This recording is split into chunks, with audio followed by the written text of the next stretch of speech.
De-dollarization could be coming. ماہرین معاشی امور پیشن گوئی کر رہے ہیں کہ ڈالر کی موت کا وقت تیزی سے قریب آ رہا ہے۔ دنیا امریکی ڈالر کی حاکمیت چیلنج کر رہی ہے۔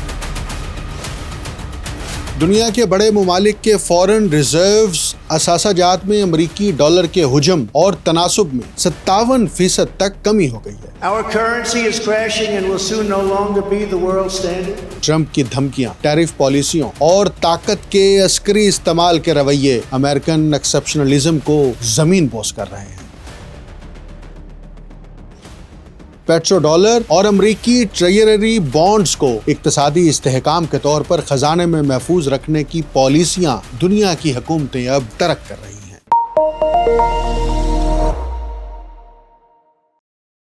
آپ دیکھ رہے ہیں انٹولڈ سٹوری ود ڈاکٹر اکمل سومرو۔ سن 2025 کو گزرے ابھی صرف 1 مہینہ ہوا ہے۔ اگر ہم گزشتہ سال پر نظر دوڑائیں تو واضح ہوتا ہے کہ دنیا ڈی ڈالرائزیشن کی جانب تیزی سے بڑھ رہی ہے، یعنی امریکی ڈالر پر معیشتوں اور ممالک کا انحصار کا رجحان کم ہو رہا ہے۔ دنیا کے زیادہ سے زیادہ ممالک اب امریکی ڈالر کی بالادستی کا متبادل تلاش کر رہے ہیں۔ صرف مرکزی بینک اور حکومتی ادارے ہی نہیں بلکہ نجی سرمایہ کار بھی امریکی ڈالر کے اثاثوں کے بجائے دوسرے راستے ڈھونڈ رہے ہیں۔ دسمبر 2025 میں بلومبرگ نے ایک مضمون شائع کیا جس کا عنوان تھا "The dollar's exorbitant privilege is on borrowed time"، یعنی ڈالر کی غیر معمولی برتری اب زیادہ دیر قائم نہیں رہ سکتی۔ مضمون میں لکھا گیا کہ امریکہ کو یہ خصوصی مراعات اس لیے حاصل ہیں کہ وہ دنیا کی محفوظ ترین کرنسی یعنی ریزرو کرنسی خود چھاپ سکتا ہے، لیکن جیسے جیسے ڈی ڈالرائزیشن بڑھ رہی ہے امریکہ یہ غیر معمولی برتری کھوتا جا رہا ہے۔ اسی طرح ایک اور ویب سائٹ وائلڈ نے بھی اسی طرح کا مضمون شائع کیا جس کا عنوان تھا "The dollar is facing an end to its dominance"، یعنی امریکی ڈالر کی بالادستی اپنے اختتام کی طرف بڑھ رہی ہے۔ اسی مضمون میں لکھا گیا کہ 2026 وہ سال ہوگا جب امریکی ڈالر کی عالمی حیثیت کمزور ہونا شروع ہو جائے گی، کیونکہ ممالک آپس کی تجارت اور ادائیگیوں میں متبادل کرنسیوں کا استعمال بڑھا رہے ہیں۔ جتنا زیادہ واشنگٹن ڈالر کو بطور ہتھیار استعمال کرتا ہے اتنا ہی دنیا اس سے بچنے کے طریقے تلاش کرتی ہے۔ یہ اس حقیقت کی طرف اشارہ ہے کہ امریکہ نے پابندیوں کو مالیاتی ہتھیار کے طور پر بے دریغ استعمال کیا ہے۔ دنیا کے تقریباً 1/3 ممالک امریکی پابندیوں کا شکار ہیں، جن میں 60% کم آمدنی والے ممالک بھی شامل ہیں۔ یہ نظام اب اپنی حد برداشت کرنے کو پہنچ چکا ہے۔ گلوبل ساؤتھ میں قائم تنظیمیں جیسے برکس نے صرف امریکی ڈالر بلکہ امریکہ کے زیر اثر عالمی مالیاتی اداروں، ڈھانچے اور ٹیکنالوجی کے متبادل بھی تیار کر رہی ہے۔ اس کے جواب میں امریکہ نے اپنی جارحانہ پالیسیوں میں کمی کرنے کے بجائے انہیں مزید تیز کر دیا ہے۔ ہم نے دیکھا ہے کہ ڈونلڈ ٹرمپ نے برکس ممالک کو بہت زیادہ ٹیرف کی دھمکیاں دیں تاکہ ان اداروں کو کمزور کیا جا سکے جو ڈالر کی بالادستی کے متبادل تیار کر رہے ہیں، لیکن یہ اسٹریٹجی کارگر ثابت نہیں ہو رہی۔ امریکہ جتنا زیادہ دوسرے ممالک پر دباؤ ڈالتا ہے اتنا ہی تیزی سے ڈی ڈالرائزیشن کو فروغ ملتا ہے۔ یہ رجحان نہ صرف 2025 میں بلکہ پچھلی پوری دہائی میں واضح طور پر نظر آیا ہے۔ ڈی ڈالرائزیشن کو ماپنے کے کئی طریقے ہیں، لیکن ایک واضح طریقہ یہ ہے کہ دنیا بھر کے مرکزی بینکس کے پاس موجود زر مبادلہ کے ذخائر یعنی فورن ایکسچینج ریزروز کو دیکھا جائے۔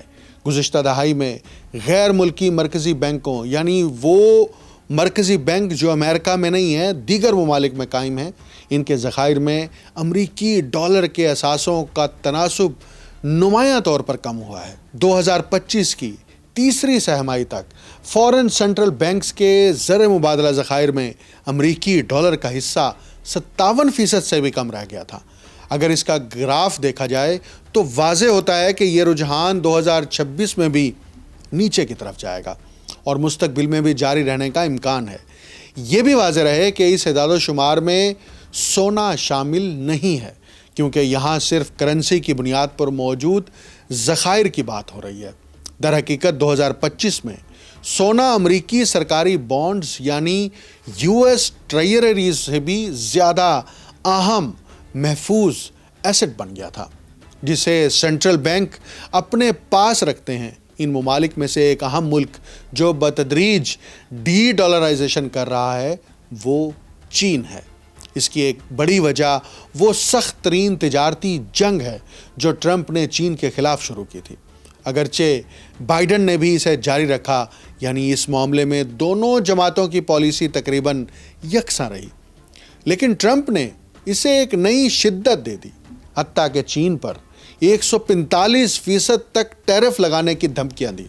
بیجنگ کو یہ خدشہ بھی ہے کہ امریکہ چین پر یک طرفہ پابندیاں عائد کر سکتا ہے جو بین الاقوامی قوانین کی خلاف ورزی ہوں گی۔ اسی لیے چین کا مرکزی بینک یعنی پیپلز بینک آف چائنا گزشتہ ایک دہائی سے بتدریج ڈالر پر انحصار کم کر رہا ہے۔ 2025 کے دوران پیپلز بینک آف چائنا کے پاس موجود امریکی سرکاری بانڈز کی مقدار مسلسل کم ہوتی رہی۔ سال 2025 کے آغاز میں چین جاپان کے بعد امریکی سرکاری بانڈز رکھنے والا دنیا کا دوسرا بڑا ملک تھا۔ جاپان کے پاس 1.2 کھرب ڈالر سے زائد مالیت کے امریکی سرکاری بانڈز موجود ہیں۔ چین کے پاس 2025 کے آغاز میں تقریباً 800 ارب ڈالر مالیت کے امریکی سرکاری بانڈز موجود تھے، لیکن سال بھر میں اس نے بتدریج اپنی یہ مقدار کم کی، یہاں تک کہ وہ اس فہرست میں تیسرے نمبر پر آ گیا۔ چین کی جگہ برطانیہ نے لے لی اور وہ امریکی سرکاری بانڈز رکھنے والا دوسرا بڑا ملک بن گیا۔ اور رجحان بالکل واضح ہے، بہت امکان ہے کہ 2026 میں بھی چین کے پاس موجود امریکی سرکاری قرضوں کی مقدار مزید کم ہوتی رہے گی۔ چین یہ بانڈز ایک دم فروخت کر کے امریکی مارکیٹ میں ہلچل نہیں مچانا چاہتا، کیونکہ ایسا کرنے سے امریکی بانڈ مارکیٹ میں شدید بحران پیدا ہو سکتا ہے۔ یہ ایک طرح کا نیوکلیئر آپشن ہوگا۔ چین اس حد تک معاملہ نہیں لے جانا چاہتا کیونکہ ایسا قدم عموماً جنگی حالات میں کیا جاتا ہے، لیکن یہ ایک ایسا حربہ ضرور ہے جو چین کے پاس موجود ہے اور جسے وہ ضرورت پڑنے پر استعمال کر سکتا ہے۔ یہی ایک وجہ تھی کہ ٹرمپ کو مذاکرات کی میز پر آنا پڑا اور اسے چین کے خلاف جاری تجارتی جنگ کو عارضی طور پر روکنا پڑا اور کئی ٹیرف واپس لینے پڑے۔ اس کے ساتھ ساتھ 2025 میں چین نے نہایت ہوشیاری سے نایاب معدنیات کی برآمدات پر پابندیاں لگا کر ایک ایسا مضبوط پتہ کھیلا جس نے امریکہ کو مذاکرات پر مجبور کر دیا۔ اس سے ظاہر ہوتا ہے کہ چین کے پاس اس معاشی جنگ میں کئی طرح کے مؤثر وسائل اور ہتھیار موجود ہیں، جس کی وجہ سے ٹرمپ کو 2025 میں پیچھے ہٹنا پڑا اور 1 سال کی عارضی جنگ بندی کرنا پڑی۔ لیکن یہ صرف چین کی بات نہیں۔ اگر آپ مجموعی طور پر غیر ملکی سرمایہ کاروں، جن میں حکومتیں بھی شامل ہیں اور نجی سرمایہ کار بھی، ان کے پاس موجود امریکی سرکاری بانڈز کو دیکھیں تو پچھلی دہائی میں ان کی شرح نمایاں طور پر کم ہوئی ہے۔ تقریباً 2014 میں امریکی سرکاری بانڈز کا 1/3 حصہ غیر ملکیوں کے پاس تھا، جبکہ 2025 تک یہ تناسب کم ہو کر تقریباً 24 یا 25% رہ گیا ہے۔ اس کی ایک وجہ یہ ہے کہ ممالک امریکی پابندیوں، اثاثوں کی ضبطی اور دیگر خطرات سے بچنے کے لیے ڈالر پر انحصار کم کر رہے ہیں۔ لیکن ایک اور بڑی وجہ یہ بھی ہے کہ خود امریکی حکومت کا قرض تیزی سے بڑھ رہا ہے۔ وفاقی قرضہ امریکی مجموعی قومی پیداوار کے تقریباً 120% تک پہنچ چکا ہے۔ اس کا مطلب ہے کہ امریکی حکومت زیادہ سے زیادہ بانڈز جاری کر رہی ہے، لیکن غیر ملکی سرمایہ کار پہلے کی طرح انہیں نہیں خرید رہے۔ خاص طور پر یہ رجحان سرکاری نوعیت کے غیر ملکی سرمایہ کاروں میں دیکھا جا رہا ہے۔ جیسے سینٹرل بینک اعداد و شمار سے واضح ہے کہ گزشتہ چند برسوں میں غیر ملکی سینٹرل بینکس اور سرکاری اداروں کے پاس موجود امریکی بانڈز کی مجموعی مقدار تقریباً جمود کا شکار رہی ہے۔ اس میں کوئی نمایاں اضافہ نہیں ہوا، جبکہ نجی غیر ملکی سرمایہ کار امریکی بانڈز زیادہ خرید رہے ہیں۔ یہ زیادہ تر ہیج فنڈز ہیں۔ یہ ہیج فنڈز ایک طریقہ کار کے تحت امریکی بانڈز خرید رہے ہیں جسے بیسس ٹریڈ کہا جاتا ہے۔ یہ ایک قسم کی مالیاتی چال ہے جس میں مختلف مارکیٹس کے معمولی فرق سے فائدہ اٹھا کر بہت زیادہ قرض لے کر منافع کمایا جاتا ہے۔ یہ طریقہ نہایت خطرناک ہے اور کسی مالیاتی بحران کا سبب بن سکتا ہے۔ اہم بات یہ ہے کہ رجحان بالکل واضح ہے۔ غیر ملکی حکومتی ادارے، خاص طور پر سینٹرل بینکس، اب امریکی سرکاری بانڈز میں پہلے کی طرح دلچسپی نہیں رکھتے۔ مجموعی طور پر وقت کے ساتھ ہم دیکھ رہے ہیں کہ غیر ملکی مرکزی بینک اور حکومتیں امریکی سرکاری بانڈز کم خریدتی ہیں کیونکہ وہ ڈی ڈالرائزیشن کر رہی ہیں۔ اصل میں امریکی حکومت کے قرضے ابھی بھی نجی مالیاتی ادارے اور سرمایہ کار خرید رہے ہیں، لیکن عمومی رجحان یہ ہے کہ غیر ملکی سرمایہ کار امریکی سرکاری بانڈز میں پہلے کے مقابلے میں کم حصہ لے رہے ہیں۔ اب زیادہ تر سرمایہ کار امریکی خود کے سرمایہ کار ہیں جو اپنی حکومت کے قرضے خرید رہے ہیں۔ امریکی بانڈز خریدنے کے بجائے بہت سے غیر ملکی سینٹرل بینکس سونا ذخیرہ کر رہے ہیں، اور یہ 2025 میں ایک اور بڑی تبدیلی تھی۔ تقریباً 30 سال بعد پہلی بار یعنی 1996 کے بعد غیر ملکی سینٹرل بینکس کے پاس موجود سونے کی مقدار ان کے امریکی سرکاری بانڈ سے زیادہ ہو گئی ہے۔ یہ ایک تاریخی اور بہت بڑی تبدیلی ہے۔ ہم دیکھ رہے ہیں کہ سینٹرل بینکس دوبارہ اس صورتحال کی طرف جا رہے ہیں جو 1990 کی دہائی سے پہلے تھی، جب سونا امریکی بانڈ سے زیادہ اہم محفوظ ایسٹ یعنی ریزرو ایسٹ تھا۔ پچھلی 3 دہائیوں کو ٹریجری اسٹینڈرڈ کہا جاتا ہے کیونکہ اس دور میں امریکی سرکاری قرض غیر ملکی سینٹرل بینکس کے لیے سب سے اہم ایسٹ تھا۔ اب ہم دوبارہ اس مقام کی طرف جا رہے ہیں جہاں سونا مرکزی بینک کا سب سے اہم ایسٹ ہوگا۔ واضح رہے کہ اس کا مطلب یہ نہیں کہ ممالک گولڈ اسٹینڈرڈ کی طرف واپس جا رہے ہیں۔ زیادہ تر کرنسیز اب بھی فیٹ کرنسیز ہی رہیں گی جن کی قیمت سونے کے حساب سے مارکیٹ میں بدلتی رہے گی۔ اس کا فائدہ یہ ہے کہ حکومتیں معیشت میں بوم اور بسٹ کے دوران اپنی آزاد مالیاتی پالیسی جاری رکھ سکیں گی اور ضرورت پڑنے پر معاشی حوصلہ افزائی کر سکیں گی۔ یاد رکھیں کہ گولڈ سٹینڈرڈ نے 1930 کی دہائی میں گریٹ ڈپریشن کو اور بدتر کر دیا تھا کیونکہ گولڈ سے منسلک کرنسی رکھنے والی حکومتیں معاشی حوصلہ افزائی کے اقدامات نہیں کر سکتی تھیں، جس سے مندی کا سلسلہ اور بڑھ گیا۔ لہٰذا دنیا گولڈ سٹینڈرڈ کی طرف واپس نہیں جا رہی، لیکن وہ اس دور کی طرف جا رہی ہے جب سونا مرکزی بینکوں کا اہم محفوظ ایسٹ تھا، نہ کہ امریکی سرکاری بانڈز۔ اس کا مطلب یہ ہے کہ ممالک اب بینک سطح پر تجارتی عدم توازن سونے کے ذریعے طے کریں گے، لیکن اپنی فیٹ کرنسیز کو آزادانہ طور پر برقرار رکھیں گے۔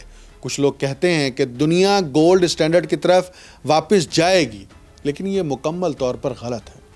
یہ خیال زیادہ تر سونے میں سرمایہ کاری کرنے والوں کی طرف سے بڑھایا جاتا ہے کیونکہ وقت کے ساتھ سونا ایک نسبتاً مستحکم اثاثہ ثابت ہوا ہے، لیکن سرمایہ کار بنیادی طور پر اپنی خریداری کی طاقت بچانے اور دولت بڑھانے کے لیے سوچتے ہیں، نہ کہ معاشرے کی بھلائی کے لیے۔ حکومتیں اس کے برعکس عوامی بنیادی ضروریات جیسے انفراسٹرکچر، صحت، تعلیم اور دیگر سروسز کو فراہم کرنے کی ذمہ دار ہیں۔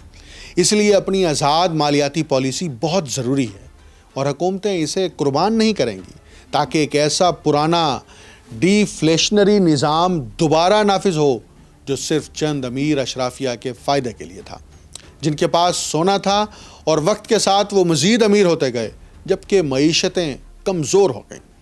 دوسری طرف ہم نہ گولڈ اسٹینڈرڈ کی طرف واپس جائیں گے اور نہ ہی 1990 کی دہائی کے نظام کی طرف جب امریکی سرکاری قرض دنیا کے مرکزی محفوظ اثاثے کے طور پر سب سے عام تھا۔ اس نظام نے امریکہ کو یہ غیر معمولی اختیار دیا کہ وہ دنیا کے سامنے بے حساب خسارہ کر سکے بغیر کسی نتیجے کے۔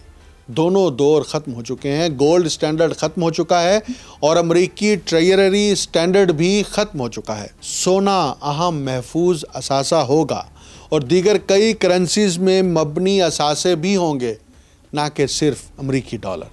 سونے کا فائدہ یہ ہے کہ یہ غیر جانبدار محفوظ اثاثہ ہے۔ کسی ملک کے پاس سونے کی چھاپنے کی اجارہ داری نہیں، جیسا کہ امریکی حکومت کو عالمی ریزرو کرنسی کے طور پر ڈالر چھاپنے کی طاقت حاصل تھی۔ اس کی وجہ سے امریکہ عالمی ریزرو کرنسی کو بطور ہتھیار استعمال کر سکتا تھا، لیکن کوئی ملک سونے کو بطور غیر جانبدار محفوظ اثاثہ ہتھیار کے طور پر استعمال نہیں کر سکا۔ اس لیے بہت سے مرکزی بینک دوبارہ سونے کو اپنے اہم محفوظ اثاثے کے طور پر جمع کر رہے ہیں۔ یہاں میں مختصراً ان شکوک و شبہات کا جواب دینا چاہوں گا جو کہتے ہیں کہ یہ درست نہیں، اور جو دعویٰ کرتے ہیں کہ سونا ابھی بھی امریکی سرکاری بانڈ سے زیادہ ذخیرہ نہیں ہوا۔ 2025 میں فائنانشل ٹائمز نے اس موضوع پر تحقیق کی اور ایک مضمون شائع کیا جس کا عنوان تھا، کیا مرکزی بینک واقعی امریکی بانڈز کے مقابلے میں زیادہ سونا رکھتے ہیں؟ اور اس تحقیق کے نتیجے میں یہ بات سامنے آئی کہ جی ہاں، یہ بالکل درست ہے۔ فائنانشل ٹائمز نے تھوڑے مختلف اعداد و شمار استعمال کیے۔ ان کے حساب کے مطابق جو جون 2025 کے آخر میں کیے گئے، تب امریکی بانڈز اور سونا تقریباً ایک سطح پر تھے۔ تاہم اس کے بعد سونے کی قیمت میں زبردست اضافہ ہوا۔ جون 2025 میں سونے کی قیمت تقریباً $3,300 فی اونس تھی، لیکن اگلے 6 ماہ میں یہ تقریباً $4,300 فی اونس تک پہنچ گئی، یعنی $1,000 سے زیادہ اضافہ ہوا۔ اس کی بڑی وجہ یہ ہے کہ دنیا کے مرکزی بینک مسلسل سونا خرید رہے ہیں۔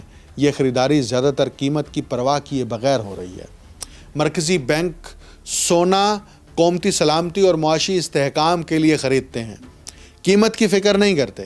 یہی وجہ ہے کہ 2025 میں سونے کی قیمت میں زبردست اضافہ ہوا اور اس نے ریکارڈ توڑ دیے۔ اس لیے ایک بات واضح ہے، اب غیر ملکی مرکزی بینکوں کے پاس امریکی بانڈ سے زیادہ سونا موجود ہے، اور یہ رجحان وقت کے ساتھ جاری رہنے کا امکان ہے، نہ صرف سیاسی وجوہات کی بنا پر بلکہ مالی وجوہات کی بنا پر بھی۔ آج کے دور میں ہم ایک تاریخی لمحے سے گزر رہے ہیں جو کچھ حد تک اگست 1971 کے دور سے ملتا جلتا ہے، جب امریکی صدر رچرڈ نکسن نے ڈالر کو سونے میں تبدیل کرنے کی سہولت ختم کر دی، جس سے عالمی مالیاتی نظام میں ایک نیا دور شروع ہوا۔ نکسن اور ڈونلڈ ٹرمپ کے درمیان کئی مماثلتیں موجود ہیں، اگرچہ ٹرمپ بالکل وہی نہیں کر رہے جو نکسن نے کیا۔ مستقبل میں مورخین شاید اپریل 2025 کو بھی ایک اہم تاریخی لمحے کے طور پر دیکھیں گے، جب ٹرمپ نے دنیا بھر کے ممالک کے خلاف تجارتی جنگ شروع کی، جس سے ڈی ڈالرائزیشن کو تیز رفتار ملی اور ممالک امریکی اثاثوں کے متبادل تلاش کرنے لگے۔ لیکن یہ بات واضح کرنی ضروری ہے کہ یہ صرف ڈونلڈ ٹرمپ کے بارے میں نہیں ہے۔ بہت سے لوگ دعویٰ کرتے ہیں کہ سب کچھ ٹرمپ سے پہلے ٹھیک تھا اور اس نے سب تباہ کر دیا۔ یہ تجزیہ غلط اور سادہ ہے۔ جیسے نکسن واحد ذمہ دار نہیں تھے کہ گولڈ سٹینڈرڈ ختم ہوا، ویسے ہی موجودہ صورتحال بھی کسی ایک شخص کی وجہ سے نہیں ہے۔ 1971 میں نکسن کا فیصلہ تاریخی طور پر ناگزیر تھا۔ اس وقت امریکی تجارتی توازن خراب ہو رہا تھا اور امریکہ ویتنام کی جنگ کے لیے فنڈنگ کر رہا تھا۔ دنیا کے ممالک نے محسوس کیا کہ امریکہ کے پاس اپنے تمام ڈالر کے وعدوں کو سونے کے ساتھ پورا کرنے کے لیے کافی ذخائر نہیں ہیں۔ خاص طور پر فرانس نے اپنے ذخائر سونے میں تبدیل کرنا شروع کر دیے، جس سے امریکی حکام پریشان ہوئے اور نکسن کو ڈالر کی سونے میں تبدیلی ختم کرنی پڑی۔ جب ہم غیر ملکی مرکزی بینکوں کے ڈی ڈالرائزیشن کی بات کرتے ہیں تو یہ واضح کرنا ضروری ہے کہ تاریخی نقطۂ آغاز 2008 کے مالیاتی بحران میں تھا، جس نے تقریباً پوری عالمی معیشت کو خطرے میں ڈال دیا تھا۔ یہ بحران دنیا بھر کے ممالک کے لیے ایک چکنے ہونے والا لمحہ تھا، جنہوں نے سمجھا کہ پورا مالیاتی نظام امریکہ، ڈالر اور وال سٹریٹ کے گرد تعمیر کیا گیا ہے، اور پھر بھی وال سٹریٹ منظم دھوکہ دہی میں ملوث تھا۔ وال سٹریٹ اور امریکی معیشت کا کاروباری ماڈل بنیادی طور پر بڑی بڑی مالیاتی ببلز بنانے پر مبنی ہو گیا تھا، جو بالکل غیر منطقی مالی قیاس آرائی پر قائم تھی۔ یہ ببلز آخر کار پھٹ گئی، جیسا کہ 2008 میں دیکھا گیا، جس سے ایک زبردست مالی بحران پیدا ہوا۔ اگر آپ 2008 کو دیکھیں اور اس کے بعد غیر ملکی مرکزی بینکوں کے آفیشیل گولڈ ریزروز کے اعداد و شمار دیکھیں تو ایک دلچسپ تبدیلی نظر آتی ہے۔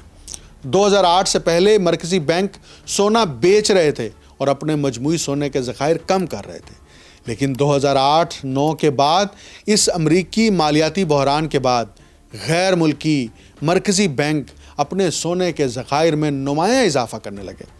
اس لیے میں زور دے رہا ہوں کہ یہ سب کچھ ڈونلڈ ٹرمپ سے شروع نہیں ہوا۔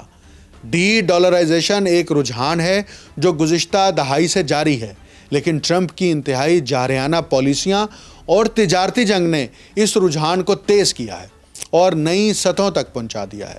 اور یہ صرف ٹرمپ کا نہیں ہے، بائیڈن انتظامیہ اور کچھ یورپی حکومتوں نے بھی ڈی ڈالرائزیشن اور یورو پر انحصار کم کرنے میں کردار ادا کیا، خاص طور پر جب انہوں نے روس کے غیر ملکی ایسٹس ضبط کیے۔ امریکہ اور یورپی ممالک نے تقریباً $300 ارب اور یورو میں مبنی اثاثے ضبط کیے جو روس کے مرکزی بینک کے پاس تھے۔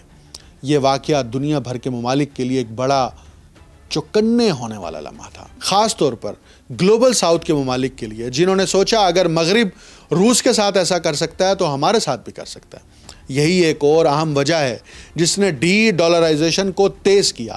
تو یہ تو دو اہم عوامل ہیں، 2008 کا مالیاتی بحران جو امریکہ سے شروع ہوا اور دوسری یوکرین میں جنگ۔ یہ دونوں بڑی وجوہات ہیں کہ مرکزی بینک مسلسل زیادہ سے زیادہ سونا خرید رہے ہیں۔ اگر آپ مرکزی بینکوں کے سونے کی خریداری کے گراف کو دیکھیں تو 2008 کے بحران کے بعد واضح اضافہ نظر آتا ہے۔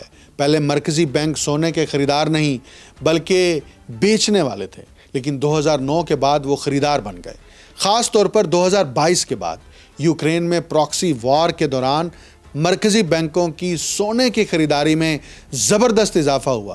یہ رجحان ممکنہ طور پر آنے والے سالوں میں بھی جاری رہے گا، کیونکہ جغرافیائی سیاسی کشیدگی اور جنگ مزید بڑھ رہی ہے اور امریکہ اپنی مالیاتی نظام اور ڈالر کو بطور ہتھیار استعمال کرتا رہتا ہے۔ 2022 کے بعد یوکرین کی جنگ کے دوران چین کے مرکزی بینک کی خریداری کا زیادہ تر حصہ سرکاری طور پر ظاہر نہیں کیا گیا۔ اس سے واضح ہوتا ہے کہ دنیا بھر کے مرکزی بینکس کے ذخائر میں اہم تاریخی تبدیلی آ رہی ہے۔ 2025 تک سونے نے امریکی سرکاری بانڈز کو پیچھے چھوڑ دیا اور مرکزی بینکوں کے سب سے بڑے اثاثے بن گیا۔ یہ رجحان مستقبل میں بھی جاری رہے گا اور یہی وجہ ہے کہ سونے کی قیمت بڑھ رہی ہے، جو عالمی سطح پر ڈی ڈالرائزیشن کی عکاسی کرتا ہے۔ 2025 کے آخر میں فائنینشل ٹائمز نے ایک دلچسپ مضمون شائع کیا جس کا عنوان تھا سو لانگ امریکن ایکسیپشنلزم۔ یہاں امریکن ایکسیپشنلزم سے مراد سیاسی تناظر میں نہیں، جیسا کہ امریکی سیاستدان کہتے ہیں کہ امریکہ دنیا کا سب سے عظیم ملک ہے، بلکہ مالیاتی تناظر میں اس سے مراد یہ ہے کہ ایک وقت میں یہ خیال تھا کہ امریکہ ہی واحد حقیقی جگہ ہے جہاں سرمایہ کاری سے فائدہ حاصل کیا جا سکتا ہے، یعنی صرف وہیں پر آپ محفوظ منافع کما سکتے تھے۔ امریکی اسٹاک مارکیٹ اور بانڈ مارکیٹ کا کوئی متبادل نہیں تھا، لیکن یہ حقیقت نہیں ہے اور دنیا کے لوگوں کے لیے یہ بات اب واضح ہوتی جا رہی ہے۔ فائنینشل ٹائمز کے مطابق 2025 میں عالمی مارکیٹ واقعی بدل گئی۔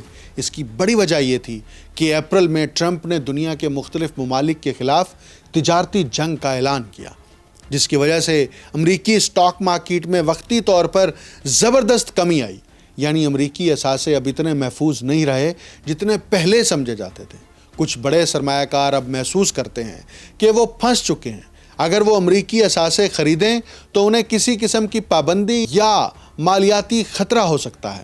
فائنینشل ٹائمز کے رپورٹر نے یہ بھی لکھا کہ 2 دہائیوں تک مارکیٹ کے بارے میں لکھنے کے دوران انہوں نے کبھی امریکی خطرے کے بارے میں سرمایہ کاروں کو بات کرتے نہیں سنا، لیکن اب یہ بات بالکل معمول کی ہو گئی ہے۔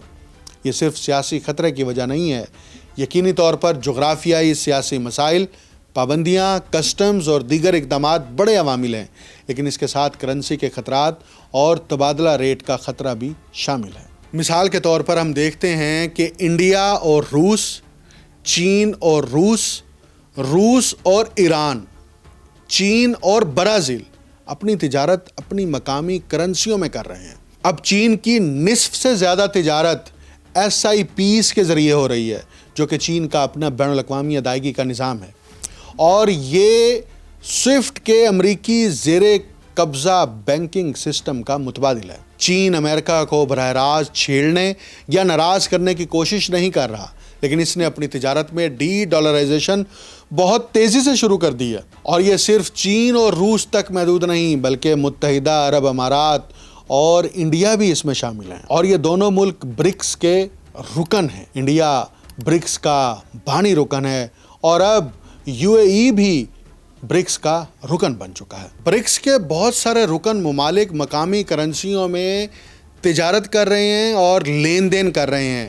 اس کا مطلب یہ ہے کہ برکس اس وقت بہت زیادہ فوکس ہے کہ ڈی ڈالرائزیشن کو تیزی سے آگے بڑھایا جائے۔ ہم برکس پے جیسے نئے انفراسٹرکچر بھی دیکھ رہے ہیں، جسے برکس ممالک اپنی کرنسیوں میں ایک دوسرے کو تجارت اور سرمایہ کاری کے لیے رقم بھیجنے کے لیے استعمال کر رہے ہیں، تاکہ وہ امریکی ڈالر اور امریکی زیر قبضہ مالی نظام سے بچ سکیں۔ اس کا مطلب یہ بھی ہے کہ وہ غیر قانونی یک طرفہ پابندیوں سے بھی بچ سکتے ہیں جو امریکہ نے زمین پر موجود 1/3 ممالک بشمول 60% کم آمدنی والے ممالک پر عائد کر رکھی ہیں۔